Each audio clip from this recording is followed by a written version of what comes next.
This is Tanny Crawford. I wanted to use this platform to highlight local businesses and give a little insight into how they operate and their mission. I've enjoyed these conversations and I think you will too. If you like it, leave a comment below and maybe somebody else I could highlight. Here we go.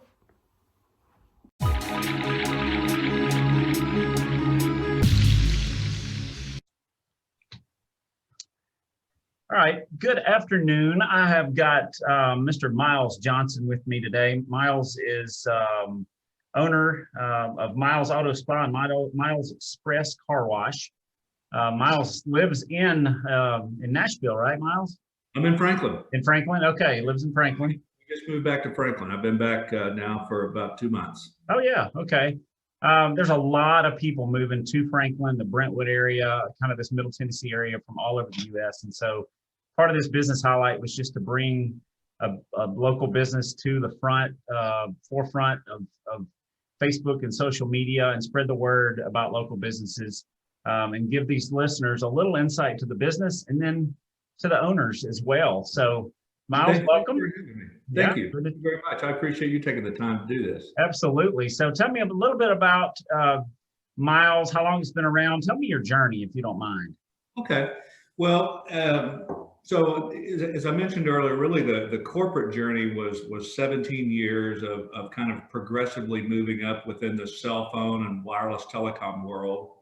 I was fortunate enough to kind of get started out as a general manager. So I went from, as a young guy, I went from 0 to having 40 employees, basically, getting thrown into a GM role. And so that was quite an adventure. And so I did that for 17 years and moved around. I went from Columbus, Ohio to Kansas City, to Houston, to Austin, back to Houston. And then interestingly, as it pertains to this area, in 99, I moved here I was the first personnel, I guess I would say, that was hired out in the field to launch Cricket.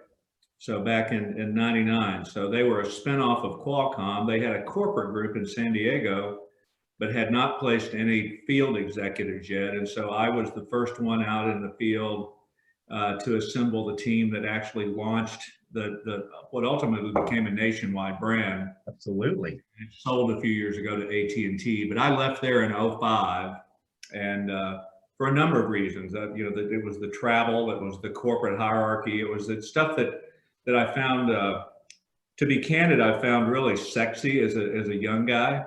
Yep. That became less and less so as an older guy who wanted to be around his kids' soccer games and so forth. And I just always wanted to do my own thing. I really did. I always kind of envied those guys and girls who had the gumption, to go out and sell their own products and with their own ideas and so forth. And so in 06, we purchased our first piece of property over in Cool Springs. We're on Baker's Bridge. Excuse me. In 07, launched the very first auto spa. Oh, wow. Okay. So that one's been open 13, going on 14 years, I guess now, right? Yeah. And time has flown, I can assure you. That's the one on Baker's Bridge. Yeah. Actually, we didn't move here till May of this year. We moved from Jackson, Mississippi. Okay. And I've always been one that took care of my cars. And when we had some other brand car washes in Madison, but none of them had the service that you guys have. When you pull into the express part, there's a human there not only greeting you, but I'm talking about pressure washing the areas that the machine doesn't get all the nooks and crannies, but they make sure it's done, right? Right. Yeah. It cannot. It's not possible. And one of the things that we learned really to begin doing that was feedback from customers, particularly with the number of SUVs and pickups that we have, and the machines that we employ, while have a good way to get around car, getting the back and particularly around the license plate and all that stuff is almost impossible. So we had to reintroduce a little bit of human capital into that. Absolutely. Yeah. Tell me, all right, so how many total locations have you guys got? You have a new one coming or just opened in Nashville, right? We we just opened our fourth. I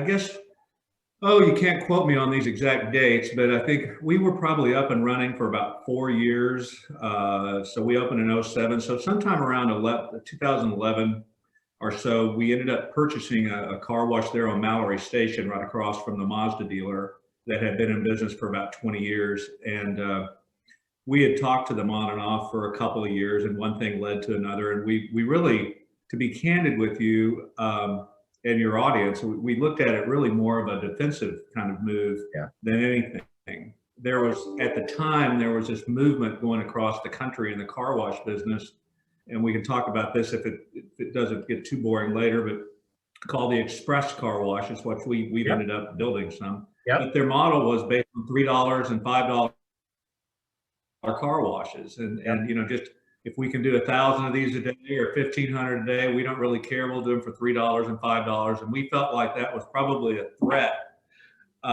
to us in Cool Springs, and so we wanted that second location, and we got that. Oh, a few years later, I want to say about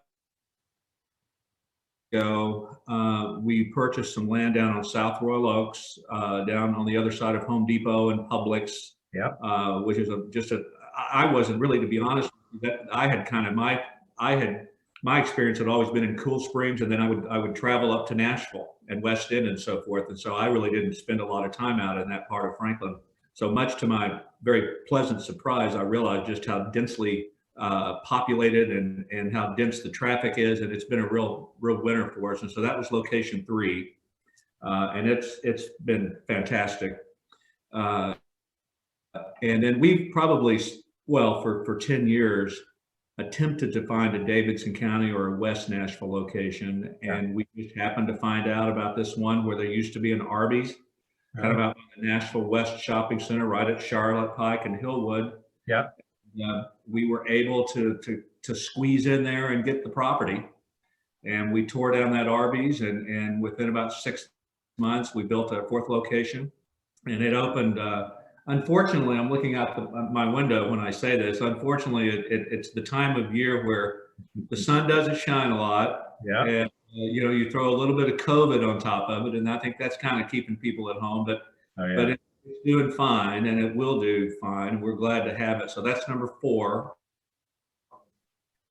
And then I won't say exactly where, but we have a contract that's in play, and I'll just say it's east of here. Nice. All right. A very dense, high traffic area out east of us, several miles. And I think if we're fortunate, our goal would be to have that one up before the end of the year, and so that would bring us to 5.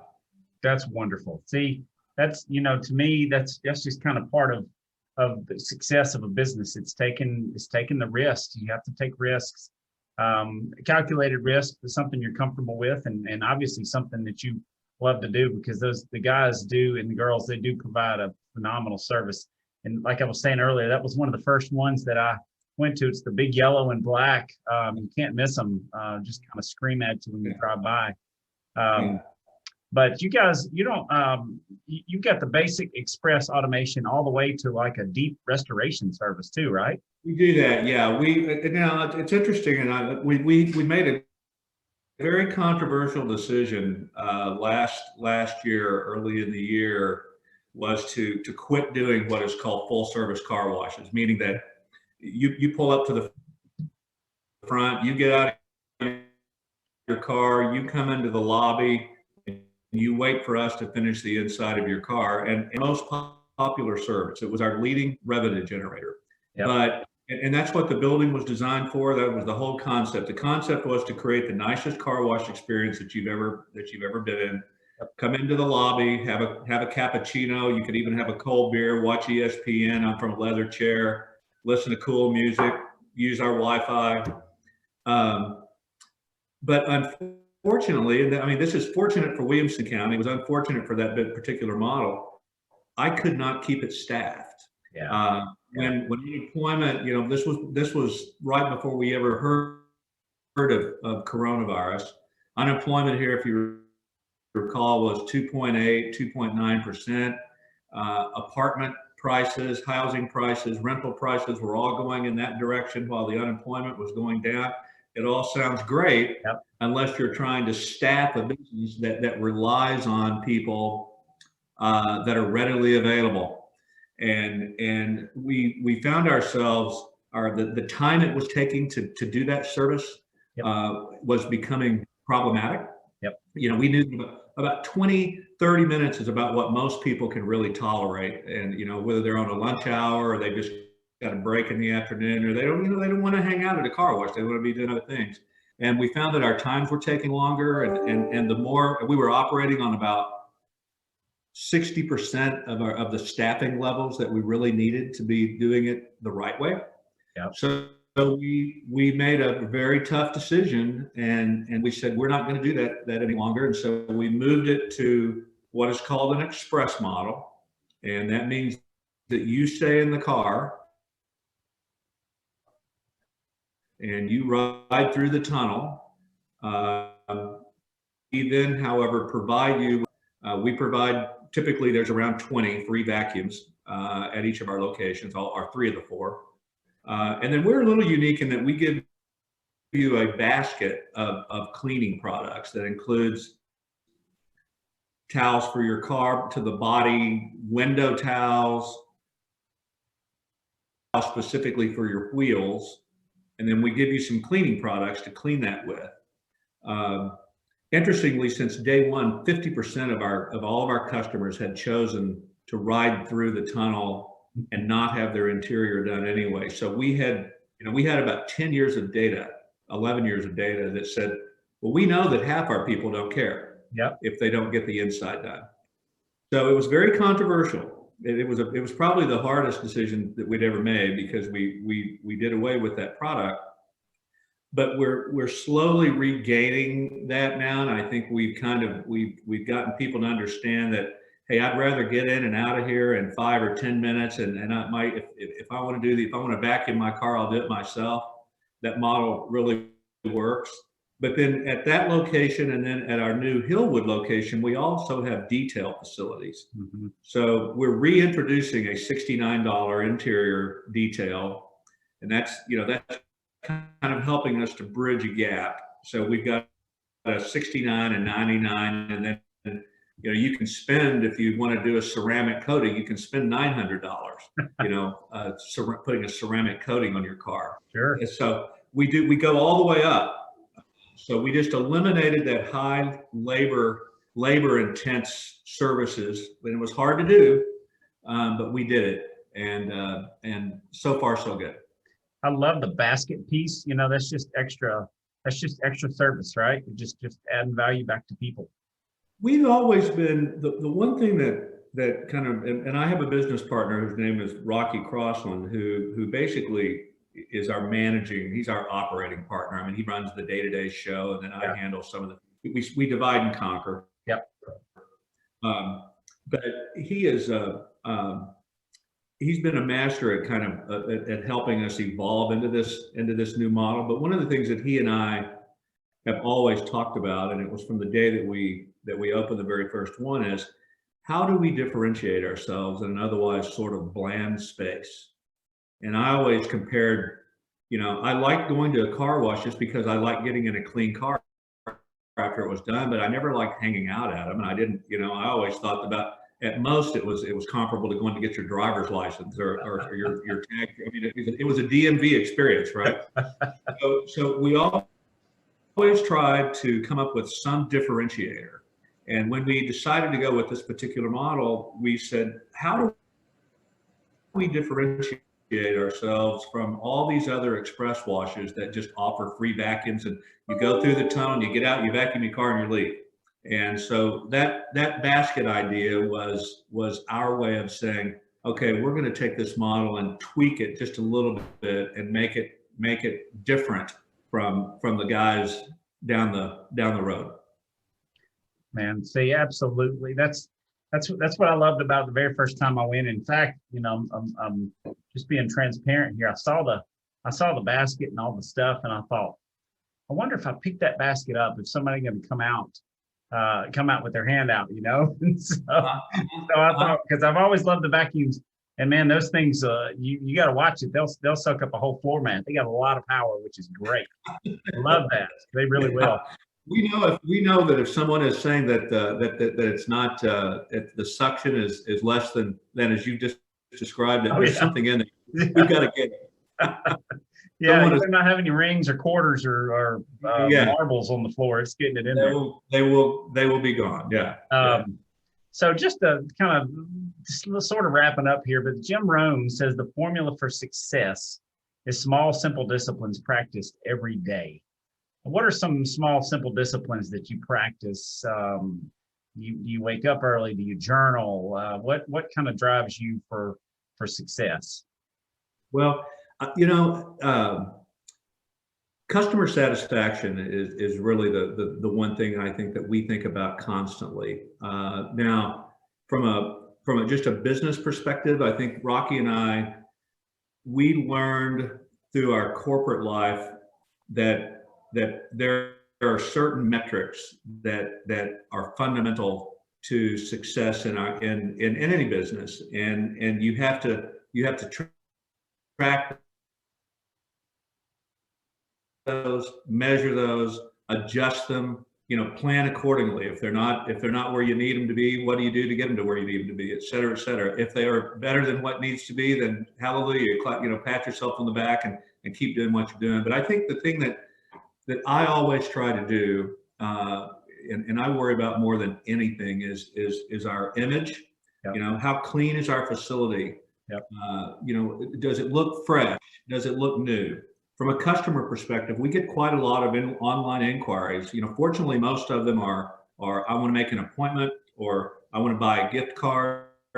But look, let's be candid. I also get some that says, I was at your car wash yesterday and it sucked. You guys are terrible, right?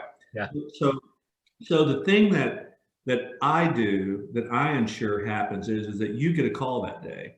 And if it's not from me, it's going to be from Rocky, but we actually hired someone that answers the phones. He sets up the appointments for our details, but he follows up on every inquiry. And we place on our windows and in everything we do and with all of our employees, we try to empower them to say, if you're not satisfied, let's talk about this. Number one, we want to give you your money back. So we don't expect you to pay for anything unless you're 100% satisfied. Now, number two, now that we've given you your money back, let us address what went wrong. Give us one more chance on us, and we'll do it again.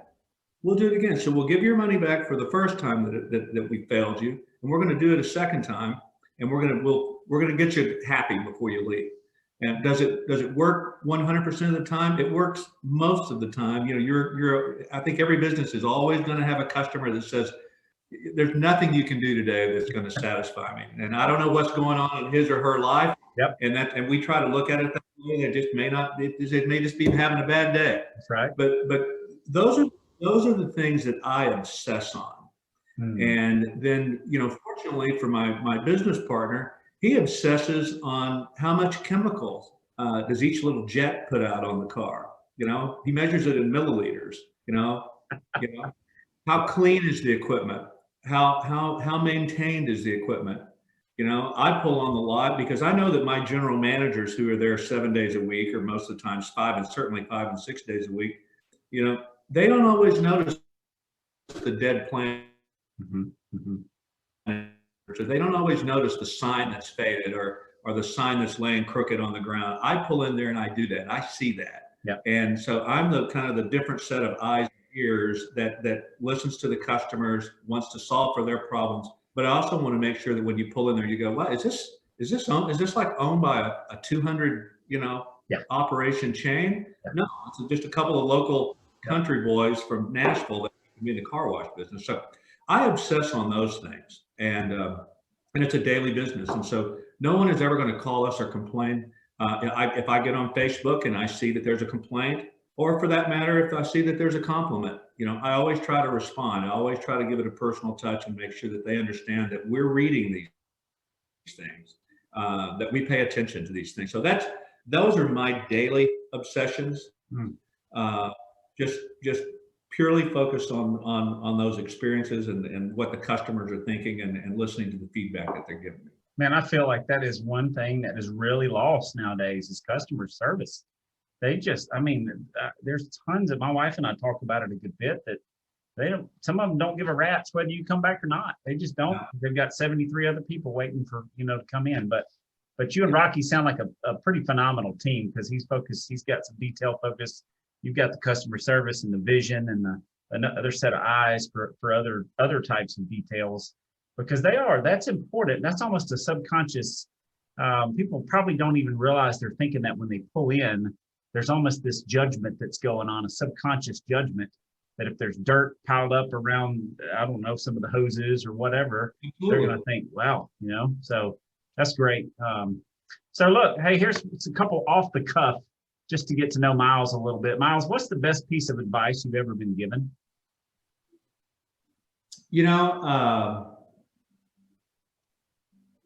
Well, I'm gonna break this down into two categories. All right. The first was when I was a fat little boy who wanted to be a good baseball player and wasn't very good. And my father took me aside one day, and he was actually a pretty good athlete. And he goes, "Look, here's what I want you to do. I want you to start believing that you're the best guy on the field. And I don't care if it's baseball or basketball or football or whatever." He goes, I want you to believe out on the field for practice, or when you go out for a game, he goes, I want you to think like you're the absolute best one on the field, period, end of story. And that was just something that over time, now as I started losing that fat and started getting taller and stronger, I mean, there was a little bit of it coincided a little bit with that. But I over time built an attitude, I think, that, hey, I'm just as good as anybody out here, and I'm going to be striving to be the best. I'm going to be striving to be the best. The other thing, I think, really, I didn't get this advice personally, but it was a book that one of the early Stephen Covey books called First Things First, and it taught me by reading that a couple of things. You got to really focus on the important stuff, and you've also got to be able to say no to the unimportant stuff and the unimportant distractions. And I think one of the biggest examples, and this was in the book that hit me, is when I was sitting in an office and I had 40 or 100 employees out there. I would no matter if you came and knocked on my door, I would drop whatever I was doing and say, I'm yours. What can I do? What do you need? And what I learned from reading that is, and it was so true. So many people would say, do you have a minute? You got a second? And I go, sure. Whatever I was thinking at the time, now just set that aside. Sure. What do you need? Well, you know what I learned from reading that book is, no, I don't have a second right now, but I do have in 45 minutes. Is it important? And 90% of the time they would go, no, not really. It's not that important. And I go, okay, well, listen, I need to finish this up, but if you need me, I'll be here, but I just can't do it right at this moment. And so to me, that was a big eye opener for me as a manager, is to be able to push off these unimportant, and everything wasn't unimportant. No, it's very important. I need you now. Yeah. Well, come on, let's get this on the table.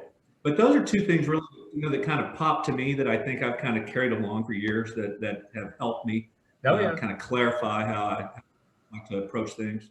Yeah, sometimes it's that ability to say no also. I'm very grateful that you said yes to this interview today.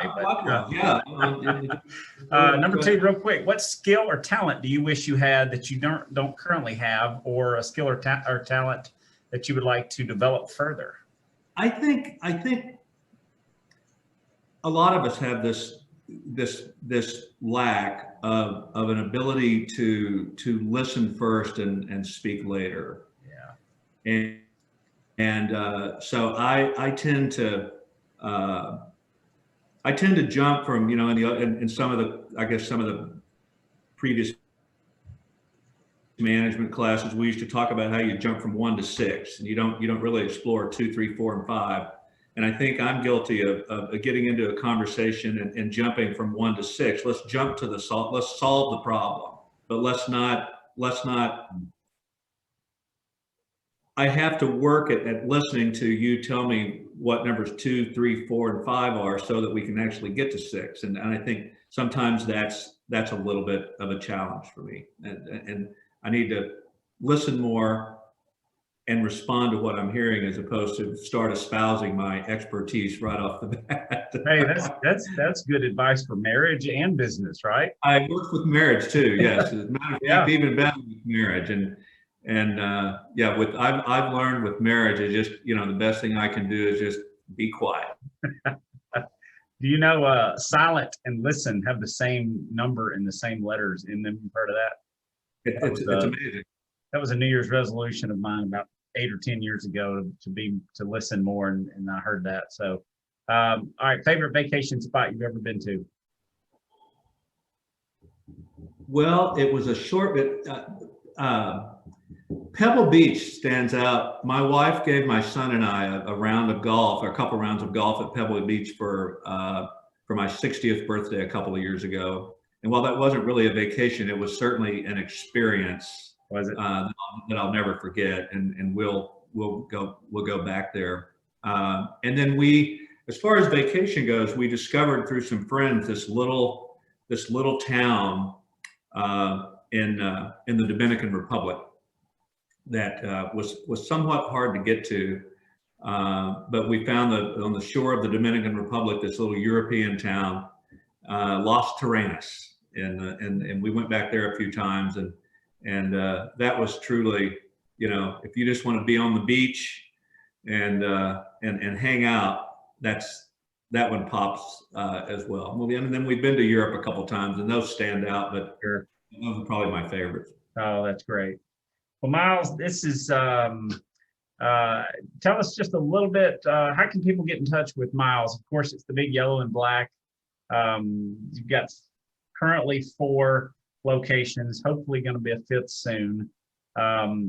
What's your email? I mean your website. Well, our website is just milesautospa.com. Yep. Our main number, we route everything into one number it's through at the Cool Springs location. That's 615-786-1000. Okay. I'm Miles Johnson at milesautospa.com. I get a lot of customer inquiries and a lot of from friends, both business and personal. And I'm an email text guy. Yeah. So you can reach me. Anybody can reach me anytime they want, particularly now that I'm back in Franklin. Absolutely. Well, there is literally no better time to go get the vehicles washed right now with all this snow and ice that we've had here the last couple of days, and all the salt and sediment from the road gets under the vehicle and corrodes it. And so Miles also, it washes under the vehicle, the undercarriage. There's some preventatives and anti-corrosions and all that get put on there too. So don't wait till springtime. As soon as these roads clear, I'll give away a little secret. My business partner and I sort of get a little excited when we hear that they're going to put salt and brine on the road, because we know that creates a lot of traffic. We don't want it to hurt anybody's car. We don't want anybody to be out on the roads being dangerous, but this one is a little different because of the ice and the temperatures staying as they have. It's going to be a little while before this stuff melts. Absolutely. Yeah, we don't mind it. In our industry, we don't mind seeing salt trucks out on the highway. Right. Miles, thanks again for your time today. I enjoyed it. Thank you. Yep. Have a great day. It's my pleasure. You too. Take care, David.